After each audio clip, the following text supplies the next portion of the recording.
Les noms sublimes d'Allah. Comment s'en inspirer et les traduire en comportement? Les noms sublimes d'Allah. Avec Kamal Shekat, tous les jours sur Radio Ifriqiya FM. Ifriqiya FM, la voix africaine.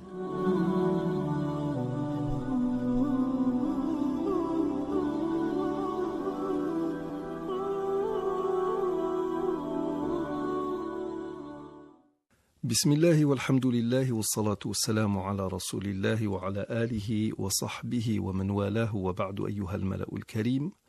Assalamu alaykum wa rahmatullahi wa barakatuh.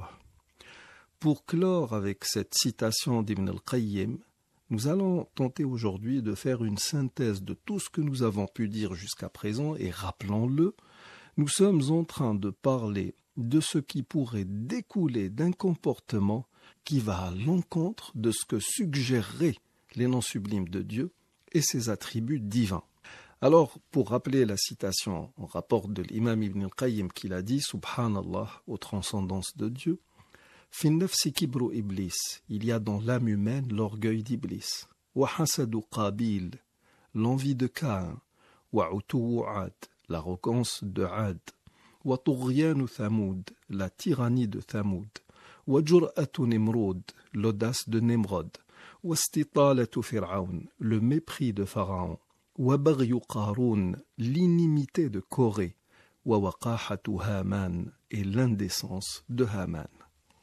Quand nous lisons le Coran, nous passons par une multitude de récits, d'entités, comme Iblis, Pharaon, Haman ou Qaroun, ou de communautés, comme Thamoud, Ad et les différents peuples de prophètes qui ont dévié et qui ont subi le châtiment de Dieu. Et nous savons que, par orgueil, Iblis a refusé de se plier à l'ordre de Dieu, de se prosterner devant Adam. Il s'est vu damné jusqu'au jour du jugement dernier. Par jalousie, Caïn a commis le premier crime de l'histoire de l'humanité. Pour leur agression et leur corruption sur terre, les gens de Had ont été anéantis. Pour avoir démenti Saleh et tué la chamelle envoyée en tant que signe de Dieu, le châtiment s'est abattu sur les gens de Thamoud. Pharaon a été englouti par les eaux. Corée, lui, a été englouti par la terre. En tout cas, quand nous passons par toutes ces parties de l'histoire qui devraient nous donner matière à méditer, nous ne le faisons pas, ou pas assez, du moins. Parce que nous nous sentons au-dessus de tout cela, alors qu'en réalité, même si la nation musulmane n'a jamais été connue pour avoir un vice bien précis ou s'adonner à un méfait particulier, comparativement au peuple de l'autre, dont le trait principal était la luxure, ou le peuple de Madian, le peuple de Shu'aib, Jethro, connu pour la diminution des poids et des mesures, toutes les entités que nous avons citées avaient des défauts entre guillemets qu'elles affichaient ouvertement et dont elles ne voulaient pas se repentir. C'est pourquoi elles ont été châtiées. Et tous les peuples révolus qui ont été châtiés par Dieu l'ont été parce qu'eux aussi avaient des défauts qui sont devenus institutions, légalisés et faisaient presque la norme. Ceci veut dire que si Dieu ne nous a pas affligés un châtiment à la hauteur de ceux de ces peuples cités par le Coran, et certains même par la Bible avant la venue de l'islam, c'est parce que nous considérons toujours nos défauts comme des défauts et nous faisons tout pour qu'ils n'apparaissent pas au grand jour. Mais il n'en demeure pas moins que sur le plan individuel, et même si rien n'indique que nous puissions subir un déluge ou un cataclysme à grande échelle, nous devrons répondre de nos actes le jour du jugement dernier de tous ces défauts.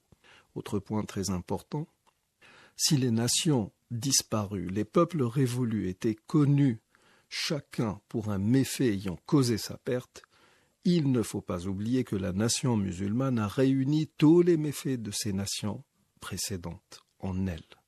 Et nous-mêmes, quand nous lisons des passages du Coran qui parlent d'Iblis, de Pharaon, de Qaroun ou de Haman, n'oublions pas que nous avons des traits de ressemblance avec ces gens-là dans notre comportement de tous les jours.